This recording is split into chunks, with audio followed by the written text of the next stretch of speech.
So I went and saw Christopher Nolan's 12th directed movie, Oppenheimer. And when I walked out of the theater, I didn't think it was good. I thought it was great. So many things made me enjoy this movie, from great acting, scenes, music, and just the subject matter alone. Nolan was truly in his bag for this film. Right from the beginning, I could tell the weight of this story from the opening text, comparing Prometheus, the Greek god, to Oppenheimer, saying Prometheus stole fire from the gods and then was chained to a rock for eternity. That was such a hard and deep start to the film and really set the tone. With Nolan in his movies, you can always suspect hidden little meanings.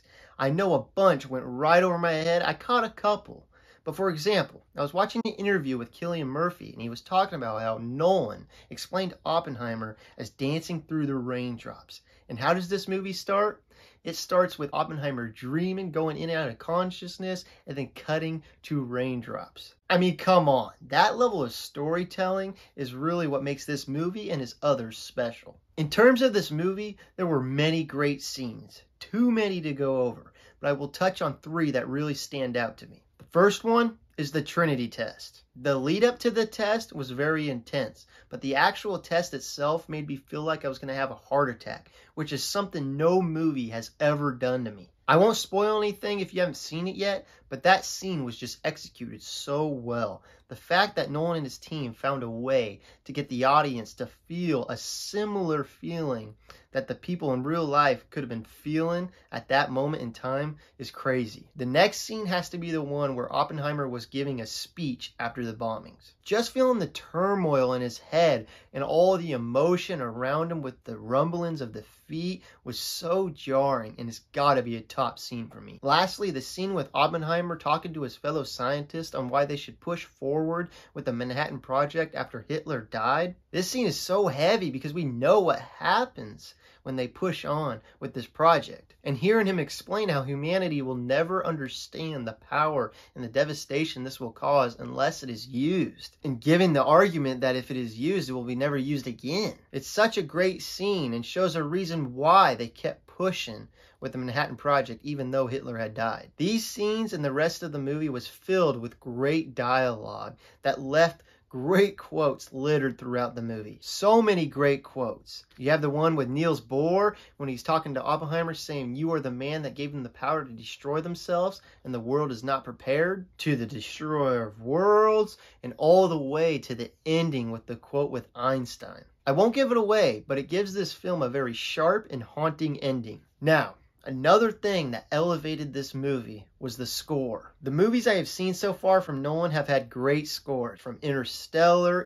Inception, to the Dark Knight trilogy, and this one is no different. Sound effects were loud. Everything was loud, which is not a bad thing. I'm just saying, this movie is loud. Anyways, the music and sound effects made so many of these scenes thrilling and scary, and gave the long dialogue scenes an edge and intensity to them. But what I really enjoyed about the score was that it gave the movie a kind of horror feeling, which worked perfectly with the subject matter at hand. The visuals in this movie was the best I've seen in any movie this year. The Trinity test looked good, and also many of the cuts into Oppenheimer's mind with all those weird, fuzzy blue to sparks, all that stuff looks so good. The practical effects really gave the visuals a quality that all the CGI-filled TV shows and movies have been missing. CGI has been pretty bad recently, and it was refreshing to get a break from that. I hope that directors start leaning more into practical effects again,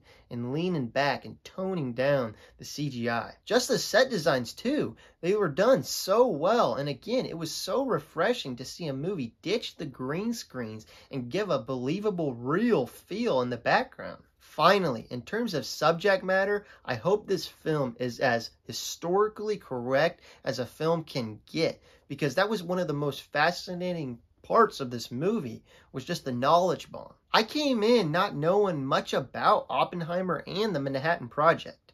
I knew it only really briefly, and with the Fat Man and Little Boy. I was never really introduced to Oppenheimer or how the bombs were made until now. So many things were new to me.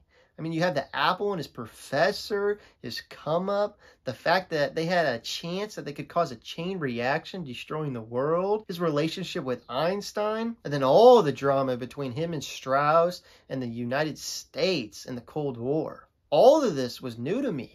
And I feel like some people can relate with me here. And this is why I feel like this film is so important, because it brings up so many historically important people, showcasing their very stressful time period that made them make tough decisions that shaped the world that we all live in today. Also, it sparked my interest to dive deeper into these people's stories. This movie brings up a lot of questions, like the biggest one in World War II. Was it ethical and right to bomb Hiroshima and Nagasaki? That's such a tough, layered question, and also brings up the question about the nuclear climate today. Now, what I also found fascinating was Oppenheimer's whole goal and downfall mixture. When you look at Oppenheimer and all the scientists that worked on the Manhattan Project at that time, their goal was to beat the Nazis. They were in a race with the Nazis.